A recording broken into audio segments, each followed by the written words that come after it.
म चाहिँ आज धरारा चढ्न आएको छु हैन। यो धरारा चढ्दाखेरि चाहिँ एकजना बापत चाहिँ 200 रुपैयाँ शुल्क चाहिँ लाग्दो रहेछ। अनि हामी यहाँ सम्पूर्ण अवलोकन चाहिँ गर्नेछौँ यो भिडियो मार्फत। यो चाहिँ सुन्दर स्थित हो। यो चाहिँ इन्ट्रान्स गेट हो भयो। अनि यो गेटबाट चाहिँ 200 को टिकट काटिसकेपछि चाहिँ यहाँ प्रवेश पाइने रहेछ। अनि यो चाहिँ यस्तो चाहिँ मैले देखेको थिइनँ। म 4 वर्षमा चाहिँ विगत 4 वर्षमा चाहिँ म यो नेपालको यो धरारा भन्ने ठाउँ चाहिँ भिजिट गर्न पाएको छु। अनि म चाहिँ के भन्न चाहन्छु भने सम्पूर्णले चाहिँ यो भिडियो चाहिँ सम्पूर्ण नेपालीहरू सामु जति पनि देश विदेशमा हुनुहुन्छ सबैले पुर्याइदिनु होला भन्न चाहन्छु। अनि यो अवलोकन दृश्य चाहिँ हेर्न सकिन्छ। तर 200 को हिसाबले चाहिँ नेपाली नागरिकलाई चाहिँ एकदमै महँगो शुल्क चाहिँ लागेको छ। तर यो शुल्क चाहिँ अलिकति घटाउनु पर्यो जस्तो मलाई चाहिँ लाग्छ। अनि यो धरारा चढ्नुको कारण चाहिँ पहिलोचोटि है मेरो सानैदेखिको एउटा सपना पनि भएको थियो। तर केही कारणवशले चाहिँ अब त्यो समयमा चाहिँ चढ्न पाइएन। 2000 भूकम्पले चाहिँ यो धरारा चाहिँ एकदमै भत्काएको अवस्था थियो। यो मैले तपाईँलाई देखाइरहेको दृश्य छ। यो चाहिँ धराराको दृश्य हो। यो देख्न सक्नुहुन्छ।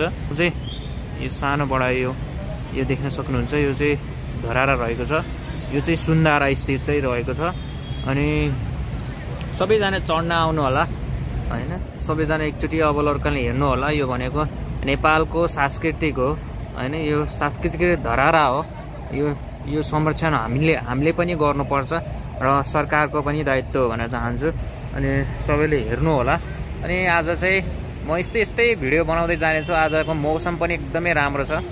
अनि यो मौसम पनि एकदमै राम्रो छ। यो देख्न सक्नुहुन्छ। यो त्यही माथि हाम्रो टुप्लुक्क परेको एउटा धरारा हैन। अहिले चाहिँ कति तले 9 तले कि कति 1 2 3 4 त्यही 9 तले जस्तो लाग्छ। अब यहाँबाट चाहिँ अब के छ अब माथि चाहिँ अब के देखिन्छ थाहा छैन। अब म चाहिँ एकछिन बिस्तारै आराम गर्दै म बस्दै जानेछु है। देख्न सक्नुहुन्छ। यहाँ चाहिँ मैले चाहिँ मास्क लगाएको छु। अनि यो चाहिँ देख्न सक्नुहुन्छ। अनि म चाहिँ यसरी क्याप टोपी लगाएर चाहिँ आज आएको छु। अनि आज चाहिँ म अलिकति राम्रो फोटोहरू चाहिँ खिच्नेछु। सबैले सम्पूर्णले सब्सक्राइब गर्नु, लाइक कमेन्ट अनि सब्सक्राइब गर्दै जानु होला, सपोर्ट गर्नु होला यो च्यानललाई। यो चाहिँ धरारा चढ्ने यो चाहिँ भर्याङ हो। अनि यति राम्रो सुन्दर फुलहरू छन् यहाँ अगाडि। अनि यसरी चाहिँ बनेको छ। यो देख्न सक्नुहुन्छ। यो चाहिँ गोलो भर्याङ भयो। अनि यो चाहिँ यहाँदेखि लिएर यो माथिसम्म यो टुप्पो अब यो कहाँसम्म देखिन्छ हामी हेर्नेछौँ है। यो चाहिँ धराराबाट खिचिएको फोटो है। यो चाहिँ सबै देख्दो रहेछ नि।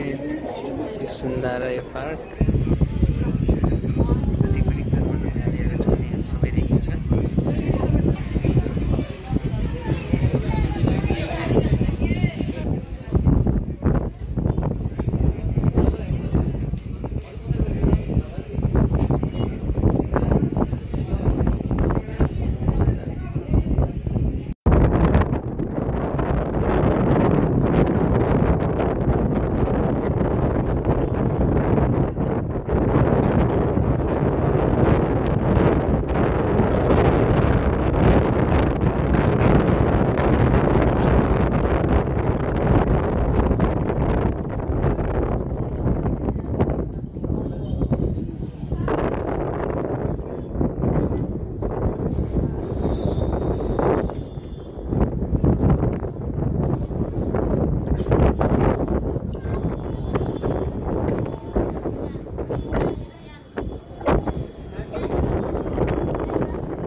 चित्रबाट देखिएको फुटबल ग्राउन्ड हो यो चाहिँ।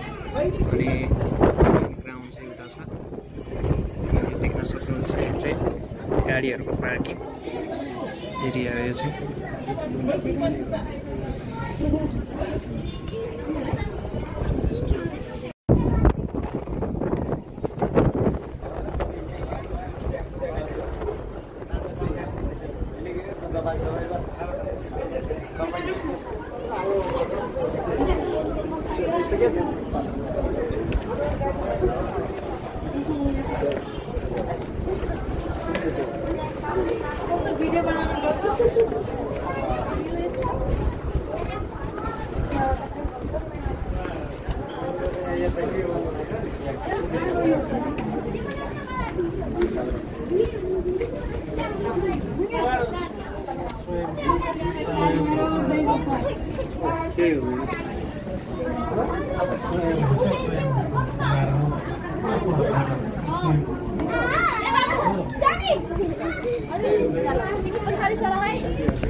यो चाहिँ त्रिभुवनको यो चाहिँ रनवे हो। यहाँबाट स्पष्ट देख्न सकिन्छ प्लेन ल्यान्डिङ भएको। यहाँबाट सम्पूर्ण दृश्यहरू चाहिँ देख्न सक्नुहुन्छ।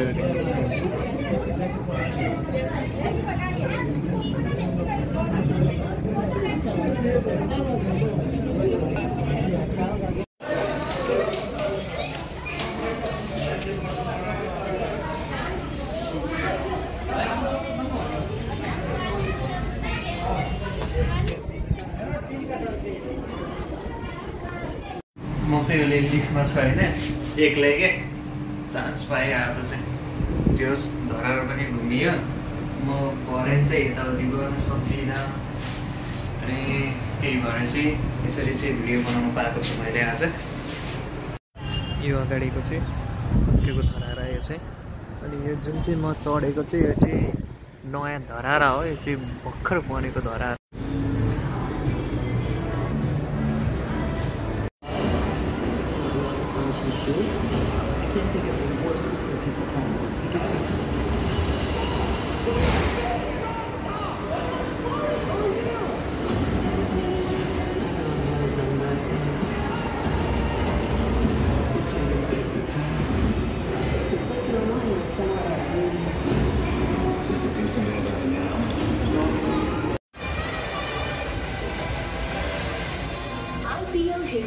आफ्नै नेपाली च्यानल एचटीमा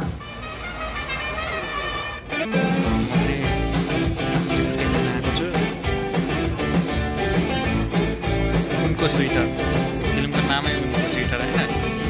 यो चाहिँ मेरो 4 वर्षको स्वेटर हो।